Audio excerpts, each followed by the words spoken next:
Maraming salamat kapatid na Orly. Kumusta po kayo mga mahal na taga-subaybay?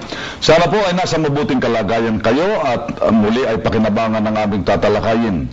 Maging bukas nawa ang inyong isip at puso sa inyo pong gagawing pagsusuri. Pag-uusapan namin ng kapatid na Orly ang ukol po sa pagliligtas na itinuturo ng Biblia na isasagawa ng ating Panginoong Kristo. Tanggap po ng marami, lalo pa nga po ng mga nagbabasa ng Biblia, na ang Panginoong Hesukristo isang tagapagligtas na isinugo ng Panginoon Diyos. Pero ang hindi po matanggap ng iba, kapatid na Paul, gaya ng alam nyo, ay ang itinuturo natin na para magtamo ng kaligtasan ay kailangang umanib ang tao sa tunay na iglesia. Kaya sa pagtalakay po natin ito ay inyo pong maunawaan, bagaman ang Panginoong Hesukristo ang isinugong tagapagligtas, subalit hindi po niya sisirain ang batas ng Diyos sa pagbabayad po ng tao sa nagawang kasalanan. Sa pamamagitan po ng tunay na iglesia, may sasagawa ng Panginoong Hesukristo ang pagliligtas na hindi po masisira ang batas ng Diyos sa pagbabayad ng tao sa kanyang kasalanan. At sa pagtalakay din po natin ito ay mapatutunayan natin ang napakalaking kamalian ng itinuturo po ng mga nagsasabing sapat na raw na sumampalataya ang tao sa ating Panginoong Kristo at hindi na kailangan ng pag-aanib sa iglesia para maligtas. Mapatutunayan din natin, kapatid na Orly, maling-mali yung nagtuturo na ang papasukan ay si Kristo at hindi ang iglesia, na para bagang magagawa ng tao ang pagpasok sa ating Panginoong Kristo nang hindi kakailanganin ng pagpasok sa iglesia. Kaya abangan po yun ng ating mga taga-subaybay. Pero unahin po natin anong katunayan po na talagang mayroong tagapangaral na ang itinuturo hindi raw po mahalagang iglesia sa kaligtasan at sapat na raw po ang pananampalataya lamang sa ating Panginoong Kristo. Dala po namin ang aklat na ito, pinamagatang ang sagot, salin sa Pilipino ng The Answer, 100 Questions Filipinos Ask. Ang may akda po nito ay si Pat Robertson. Pakinggan po ninyo sa pahina 80. Ganito ang ating matutunghayan. Tanong at sagot po ito. Kailangan ba akong sumapi sa iglesia para maligtas? Para maligtas, kailangan tanggapin si Jesus bilang Panginoon at tagapagligtas. Walang ibang paraan. Ang pagpasok sa iglesia ay hindi makapagliligtas. Ayon po sa may akda ng aklat na ito, ang kailangan lamang daw para maligtas ay tanggapin ang ating Panginoong Kristo bilang Panginoon at tagapagligtas at wala na raw ibang paraan. At sinabi pa niya, kapatid na Orly, pinapapansin natin sa ating mga taga-subaybay na ang pagpasok daw sa iglesia ay hindi makapagliligtas. Yung bang terminong yun? Termino ba yun ang nagpapahalaga sa pag-anib sa iglesia? Ay, hindi po. Kasi tiniyak po nila, hindi kailangan ang pag-anib sa iglesia. Pero baka ang iniisip po ng iba, kasi ang mga protestante, meron pong paniniwala tungkol sa karapatan daw nila sa sariling pagpapakahulugan. Baka akalain po naman ng iba, yan personal na paniniwala ng sumulat ng aklat o kaya ay paniniwala ng isang maliit na sangay lang ng mga protestante. Hindi po, mga mahal na taga-subaybay. Sapagkat ganito rin po ang makikita nating paninindigan ng iba pang mga tagapagturong protestante. Ang hawak ko po ngayon ay isang aklat na akda ng isang nagngangalang Marvin L. Galbraith. Pinamagatang 20 Centuries of Christianity. Pakinggan po ninyo ang nakasulat dito sa pahina 32 sa pagkakasali na po sa ating wika. Ganito ang ating mababasa. Mga simulaing protestante, inaaring ganap sa pamamagitan ng pananampalataya kay Kristo, ang tao ay maaaring maligtas sa pamamagitan ng pananampalataya lamang kay Kristo, hindi sa pamamagitan ng mabubuting gawa. Ito po ang sinasabi naman ng may akda ng aklat na ito, na sa kanyang pagtuturo, maliligtas ang tao sa pamamagitan ng pananampalataya lamang sa ating Panginoong Jesucristo. At ang lalong nakatatawag ng pansin sa sinabi niyo nito ay hindi raw maliligtas ang tao sa pamamagitan ng mabubuting mga gawa. Sa makatwid, hindi pagpaparatang kung ating sabihin, doktrina po ng mga protestante na ang mahalaga lamang ay pagsampalataya sa ating Panginoong Jesucristo at para sa kanila, hindi kailangan ang pag-anib sa iglesia sa ikaliligtas. Tangi po sa mga sumulat ng aklat na yan, si Pat Robertson, si Marvin L. Galbraith, sino pang tagapangaral protestante, kapatid na Paul, ang nagtuturo na hindi raw kailangan ng iglesia sa ikapagtatamo ng kaligtasan? Si Albert Sanders po. Ang katunayan, hawak ko po itong aklat na ito. Ito ay pinamagatang ang pananampalataya nating protestante. Pakinggan po ninyo ang sinasabi dito po sa pahina 17. Pakinggan po ninyo at aking babasahin. Makapagtatamo ba tayo ng kaligtasan sa pamamagitan ng mabubuting gawa? Tayo'y di inaaring ganap. Di tayo magiging katanggap-tanggap sa Diyos ang Ama sa pamamagitan ng ating pagiging kaanib ng iglesia, ni sa pagsunod sa mga tuntunin nito, ni ng kautusan ng Diyos. Hindi hinihintay ni Kristo na ang tao ay maging mabuti, ni gumawa muna ng gayon o ganitong gawaing relihiyoso bago niya aring ganap. Para sa bagay na ito ay sapat ang kanilang pananampalataya. Napansin po sana ninyo ang sinabing ito ni Albert Sanders. Hindi lamang sinabi niya na hindi raw magiging katanggap-tanggap sa Diyos ang tao sa pamamagitan ng pagiging kaanib sa iglesia, kundi sinabi pa niya, hindi raw po makapagtatamo ang tao sa pamamagitan ng mabubuting gawa. O sa bagay, sa isang banda, sangayon tayo. Kung ang tinutukoy niyang mabubuting gawa, yung ginawa lamang ng tao na mabuti sa kanyang sarili at hindi naman ang mabuting itinuturo ng Biblia. Pero ang nakatatawag pansin kahit daw kautusan ng Diyos, hindi ro kailangan ganapin Sa makatwid, ang tinutukoy niya nung sinabi niyang mga mabubuting gawa, hindi lamang yung itinuturing ng taong mabuti, kundi pati na yung mga kautusan ng Panginoon Diyos. Isipin po ninyo, mga mahal na taga-subaybay, hindi raw magiging katanggap-tanggap ang tao sa Panginoon Diyos sa pamamagitan ng pagsunod sa mga kautusan ng Diyos. Tapos kung magpakilala, mga lingkod ng Panginoon Diyos, hindi nagpapahalaga sa kanyang mga kautusan. Pero sandali po, baka ang iniisip ng iba, kalaban tayo ng pananampalataya. Hindi po totoo. Sa maraming mga pagkakataon, sa mga pagtalakay natin sa nakaraan, ay napatunayan na ng mga laging sumusubaybay na sa Iglesia ni Kristo po ay napakahalaga ng pananampalataya, pagtanggap, pagkilala sa ating Panginoong Jesucristo. Subalit, hindi po nangangahulugang ipapahayag lang ng tao yung kanyang pagkilala, yung pagtanggap sa ating Panginoong Jesucristo ay sapat na, at lalong-lalong mali po na sabihin ni ma'am, hindi kailangan ang pag-anib sa iglesia para ang tao ay magtamo ng kaligtasan. Sapagkat dito sa ating tinatalakay na ipagpauno natin, na bagaman ang ating Panginoong Jesucristo ay isinugo ng Diyos para maging tagapagligtas, tiyak na tiyak hindi niya sisirain ang batas ng Diyos na itinakda niya sa pagbabayad ng kasalanan ng taong nagkasala. Katunayan po natin yan. Ano katunayan? Hindi po sisirain ng Panginoong Jesucristo ang batas ng ating Panginoon Diyos.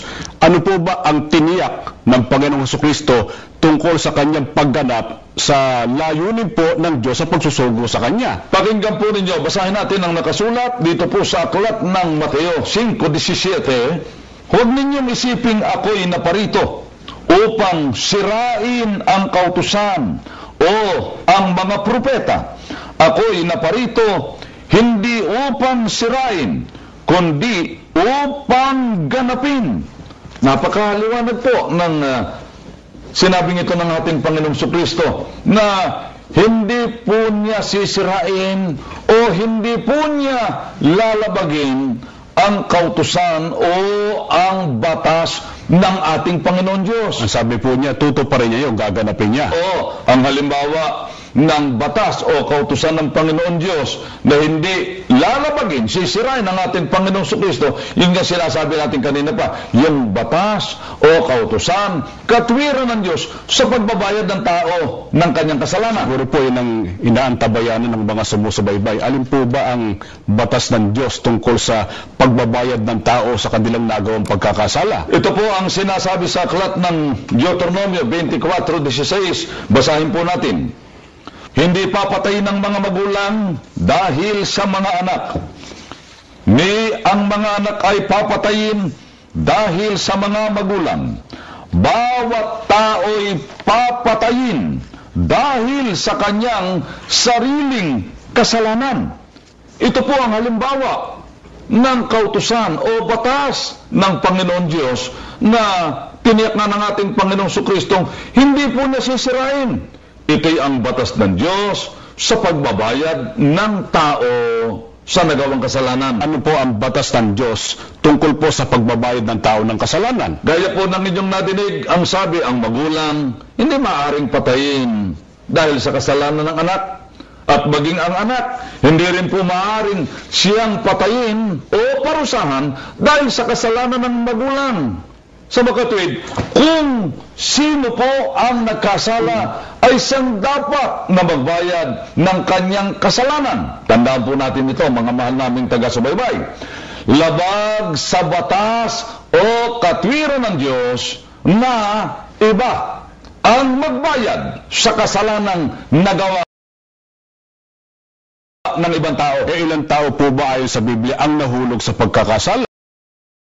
Sa Biblia po, mapatutunayan natin lahat ng tao ay nagkasala. Kaya po ng ating mababasa sa Roma 5:12. Kaya kung paano na sa pamamagitan ng isang tao ay pumasok ang kasalanan sa sanglibutan at ang kamatayan sa pamamagitan ng kasalanan. At sa ganito yung kamatayan ay naranasan ng lahat ng mga tao sapagkat ang lahat ay nangagkasala. Ito po ang katunayan ng aming sinabi. Lahat po ng tao, ayon kay Apostol Pablo, ay nagkasala. Ang Panginoong Jesucristo lang po ang eksepsyon. Yung sa binabanggit ni Apostol Pablo na lahat ng tao ay nagkasala sapagkat bagaman sa maraming mga talata po sa Biblia, mababasa nating pinatutunayan ng likas na kalagayan ng ating Panginoong Jesucristo ay tao, gayunman pinatutunayan din po sa maraming mga talata ng Biblia na siya ay hindi nagkasala, na hindi po kinasumpungan ng daya ang kanyang bibig. Pero maliban sa kanya, tayo pong lahat ay pawang nagkasala na sa batas ng Diyos, kung sino ang nagkasala, siyang dapat mabayad. Tungkol po dyan sa sinasabing bawat tao'y papatayin dahil sa kanyang sariling kasalanan. Baka iniisip po ng iba, bakit ganun ang banggit? Bawat tao'y papatayin dahil sa kanyang sariling kasalanan. Sapagkat kamatayan nga po ang itinakda ng Diyos na maging kabayaran ng kasalanang nagawa ng tao. Hindi lamang sa panahon ng bayang Israel, kundi maging sa panahon Kristiyano. Ang katunayan po ay mababasa natin sa Roma 6:23 ang ganito. Sapagkat ang kabayaran ng kasalanan ay kamatayan. Datapwat ang kaloob na walang bayad ng Diyos ay buhay na walang hanggan kay Kristo Jesus na Panginoon natin.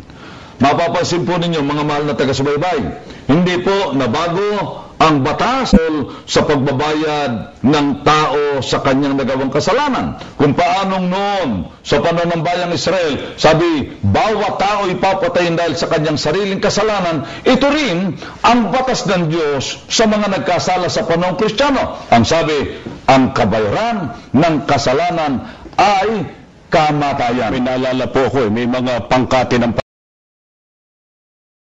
pananampalataya na meron silang gumagawa ng iba't ibang mga gawaing pangrelihiyon na sa kanilang paniniwala, yung paggawa nila noon ay nakababayad sila sa kanilang nagawang pagkakasala. Halimbawa po, nagpapasa ng krus, nagpipinitensya, nagpapakahirap. Yung po bang ganung gawain sinasang-ayunan ng banal na kasulatan? Mga mahal na taga-subaybay, yung pong pahirapan ng tao ang kanyang sarili o kaya magsakripisyo siya sa ganang kanyang sarili na hindi naman siyang itinuturo ng Biblia, hindi po kabayaran ng kasalanan yun. At sa Biblia ay mapatutunayan po natin na ang tanging paraan para ang tao ay maligtas sa pagbabayad ng kanyang kasalanan ay siya'y iligtas o akuin siya ng ating Panginoong Jesucristo sa pamamagitan ng kanyang ginawang pagtubos. Mabuti siguro basahin natin ang nakasulat sa aklat ng Hebreo sa 9 at ang mga talata po ay 14 pati ang talatang 22 inyong pakinggan. Gaano pa kaya ang dugo ni Kristo na sa pamamagitan ng Espiritu na walang hanggan ay inihandog ang kanyang sarili na walang dungi sa Diyos, ay maglilinis ng inyong budhi sa mga gawang patay upang magsipaglingkod sa Diyos na buhay. At ayon sa kautusan, ay halos masasabi kong lahat ng mga bagay ay nililinis ng dugo. At maliban na sa pagkabuhos ng dugo, ay walang kapatawaran. Tandaan po natin ang itinuturong ito ng Biblia. Maliban na ang wika sa pagkabuhos ng dugo, Dugo po ng Panginoong Jesucristo. oo, hindi po dugo ng kung sino-sino. Kaya dugo ng Panginoong Jesucristo sapagkat dugo lang ng ating Panginoong Jesucristo ang walang dungis. Dahil siya nga ay hindi nagkasala. Samantalang lahat ng iba pang tao, gaya po natin, tayo ay nagkasala. Kaya ang ating dugo hindi pwedeng gamiting pantubos. Ang pantubos po, ang panlinis, yung malinis, dugo ng Panginoong Jesucristo. Subalit, tatandaan po ninyo yung binasa natin sa Mateo 5:17 na bagaman ang ating Panginoong Jesucristo ang sinugong tagapagligtas, siya po ang tanging makatutubo sa taong nagkasala. Tinitiyak niya, hindi niya sisirain ang batas ng Diyos na kung sino ang nagkasala, siyang dapat magbayad. Ang kabayaran ng kasalanan, kamatayan. Kung ang tao po ba, kapatid na Paul, malagutan ng hininga, o kaya sadyain niyang magpakamatay, nakabayad na po ba siya sa kanyang pagkakasala? Hindi po. Sapagkat sa mga taong nakatakda na sila po ang magbayad ng kanilang kasalanan, hindi lamang ang itinakda ng Diyos sa kanila ay kamatayang pagkalagot ng hininga, sapagkat meron pang ikalawang kamatayan, ito po ay sa dagat-dagatang apoy. Prueba, mababasa po natin sa 21:8 ng Apokalipsis. Ngunit sa mga duwag, at sa mga hindi mananampalataya, at sa mga kasuklam-suklam, at sa mga mamamatay tao, at sa mga mapakiapid, at sa mga manggagaway, at sa mga mapagsamba sa Diyos-Diyusan, at sa lahat ng mga sinungaling, ang kanilang bahagi ay sa dagat-dagatang nagniningas sa apoy at asupre na siyang ikalawang kamatayan. Ito po ang katunayan ng aming sinabi na hindi po kamatayan lamang na pagkalagot ng hininga ang itinakda ng Diyos na maging kabayaran ng kasalanang nagawa ng tao. Sa mga taong silang magbabayad ng kanilang kasalanan, tangi sa kamatayang pagkalagot ng hininga, nakatakda pa sila na ibulid sa ikalawang kamatayan sa dagat-dagatang nagniningas sa apoy at asupre. Sandali po, sa ganyang kalagayan po ng tao na siya ay hindi maliligtas sapagkat mananagot siyang magbayad sa kanyang kasalanan, sino po kailangan ng lahat ng tao? Ang ating Panginoong Jesucristo nga na sinugo ng Diyos para maging tagapagligtas. Subalit, ang ipinagdidiinan natin dito, yung pagliligtas na gagawin ng ating Panginoong Jesucristo, hindi niya sisirain yung batas ng Panginoon Diyos pagbabayad ng kasalanan ng tao. Dahil sa pinagpauna po natin, binasa po natin yung talata ng Biblia kanina. Ano pong ginawa ng ating Panginoong Jesucristo para matupad niya ang pagliligtas na hindi po nalalabag ang batas ng Diyos tungkol sa pagbabayad ng tao ng kanyang kasalanan? Pakinggan po ninyo, basahin natin ang nakasulat sa aklat ng Efeso 5:23. Sapagkat ang lalaki ang ulo ng kanyang asawa, tulad ni Kristo na siyang ulo ng iglesia na kanyang katawan at siyang tagapagligtas nito. Ito po ang matalinong pamamaraan na ginawa ng ating Panginoong Jesucristo upang ang pagliligtas na kanyang gagawin sa taong nagkasala ay hindi maging labag sa batas ng Panginoon Diyos. Ang ginawa po niya, ang ililigtas niya ay ginawa niyang kanyang katawan at siya ang ulo nito. Na ang ginawa niyang katawan niya ay ang iglesia na kanyang ililigtas. At siyang lumugar na ulo nito, managot man siya sa kasalanan ng mga taong nasa kanyang katawan o nasa kanyang iglesia, walang batas ng Diyos na nalalabas. Karagdagang kaalaman po para sa mga nagsusuri, ano po ang pagpapakilala ng Biblia sa Panginoong Hesukristo at sa kanyang iglesia nang gawin niyang katawan niya ang iglesia at siya po ang lumugar na ulo nito. Ito po ang binabanggit sa aklat ng Efeso sa 2:15. Pakinggan po ninyo. May nalisang pagkakalit sa pamamagitan ng kanyang laman, kahit kautusan na may mga batas at ang palatuntunan, upang sa dalawa ay lalangin sa kanyang sarili ang isang taong bago. Sa ganito'y ginagawa ang kapayapaan.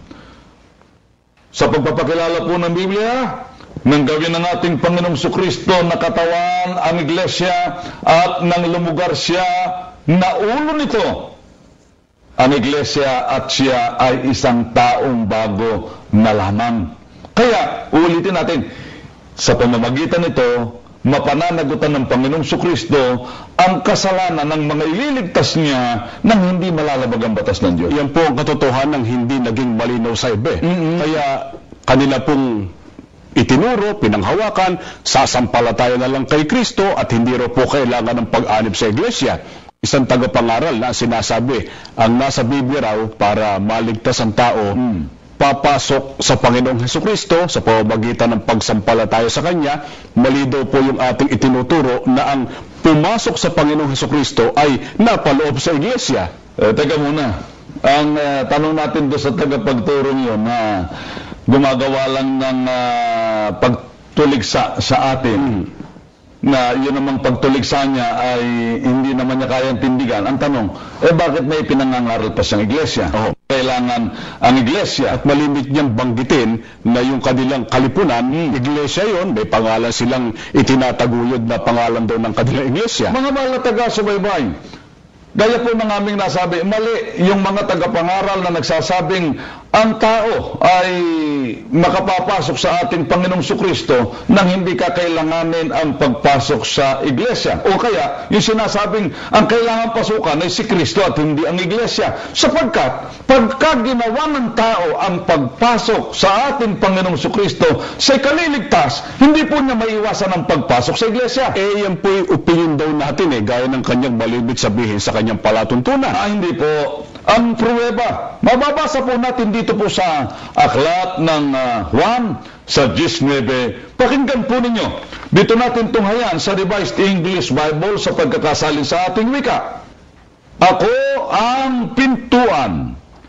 Ang sino mang pumasok sa loob ng kawan sa pamamagitan ko ay magiging ligtas. Dito po ay tiniyak ng ating Panginoong Jesucristo na ang magiging ligtas o nakatitiyak ng pagtatamo ng kaligtasan ay ang pumasok sa loob ng kawan. Teka po, baka mangantya uli. Ang nabasa natin, kawan ang papasukan, hindi iglesia. Ang kawan yun nga po ang iglesia.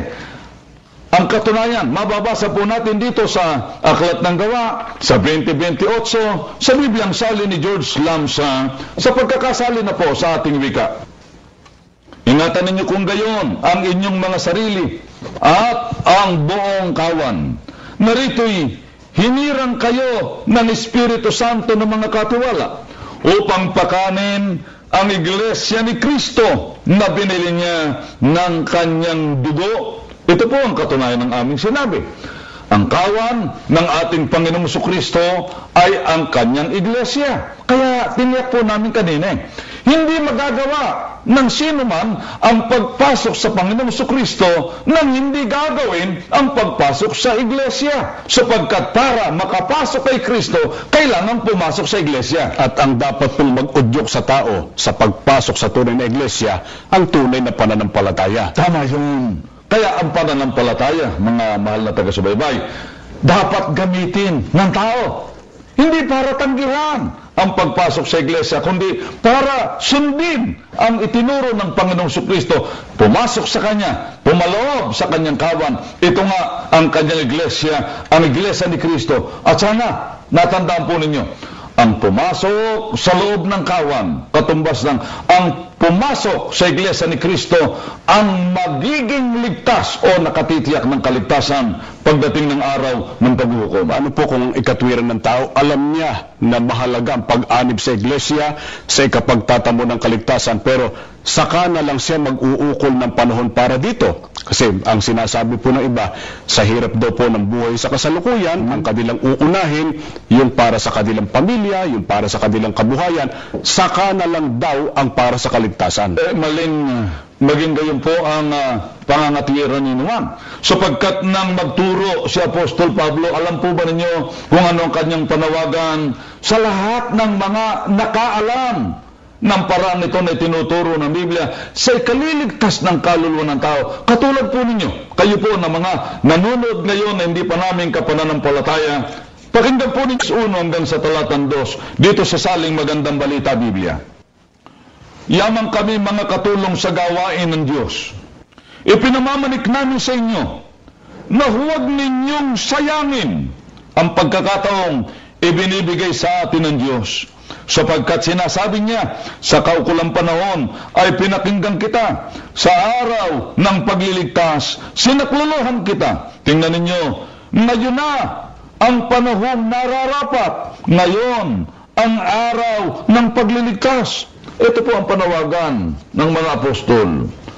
Huwag nating sayangin ang pagkakataon na ibinibigay sa atin ng ating Panginoon Diyos. Kaya ang sabi pa niya, ngayon na ang panahong nararapat. Ngayon dapat umaksyon ng tao para sa kanyang ikaliligtas. Kailan po ba yung sinasabing ngayon ang panahong nararapat? Kasi baka sabihin ng iba, pag binasa yan ngayon, ngayon ang mababasa natin. Pagkabukas, sa makalawa, sa ibang pagkakataon, yun pa rin po nakasulat dyan. Ang paliwanag ng Biblia ay nakasulat po sa Hebreo 3:7 hanggang 8. Pakinggan po ninyo kung kailan yung sinasabing ngayon ang panahong nararapat.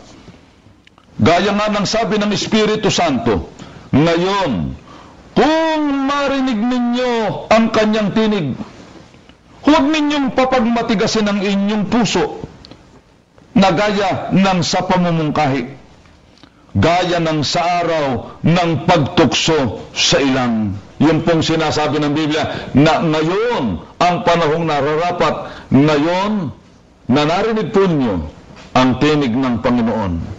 Huwag po ninyong kalilimutan, mga mahal naming taga-subaybay, lahat ng mga binasa naming mga katotohanan sa Biblia, ito ay tinig ng Panginoon na gusto po niyang makarating sa inyo.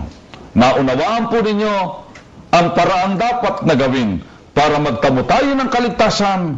Huwag po nating sayangin ang pagkakataon. Lalo na, nagmamadali ang panahon, malapit na ang pagdating ng ating Panginoong Jesucristo. Huwag po nating papagmatigasin ang ating mga puso. Hindi po natin hawak ang ating buhay, kaya samantalahin po natin ang pagkakataong katulad dito na ginamit po ng Diyos na kasangkapan ng programang ito para makarating po sa inyo ang kanyang katotohanan. Gamitin po natin ang panahong ibinibigay ng Diyos para tayo po ay magkasama-sama sa pagtatamo ng kaligtasan. Salamat po sa inyong pagsubaybay. Muli po kami nag-aanyaya. Samahan niyo po kami sa pananalangin. Ama namin Diyos, maraming salamat po sa iyo. Dahil sa pag-ibig mo po sa mga taong iyong nilalang, patuloy na ginagamit mo po ang programang ito. Opo. Para makarating sa kanila ang iyong mga kalooban. Opo. Sapagkat nais mong sila man ay magtamo ng kaligtasan. Amen. Huwag nawang sayangin ang pagkakataong ibinibigay mo po sa kanila. Opo. Upang sa madaling panahon sa hinaharap, makasama namin sa tunay na paglilingkod sa iyo. Opo. At sa pagtatamo ng kaligtasan sa pagbabalik ng iyong bugtong na. Amen. O Panginoon Diyos, patuloy na kupkupin mo po ang buong iglesia sa buong daigdig. Opo. ingatan mo po ang iyong mga hinirang Opo. upang anuman ang dumarating sa aming mga paligid, maitaguyod namin ang maalab na paglilingkod sa iyo. Amen. Panginoong Yesus, ipamagitan mo po sana ang aming dalangin. Opo. Pakialaala mo po lahat ng naabot ng programang ito. Amen. Maramdaman nila, tinatawag mo po sila Opo. upang makasama sa iyong banal na iglesia. Amen. O Ama, salamat sa matatag na pamamahala sa iyong bayan. Opo. Mamalagi po ang iyong pagkukupkop sa lahat ng iyong mga hinirang. Amen. Lahat ng ito'y hinihiling po namin sa iyo sa pamamagitan po ng aming Panginoong Hesukristo. Amen. Amen.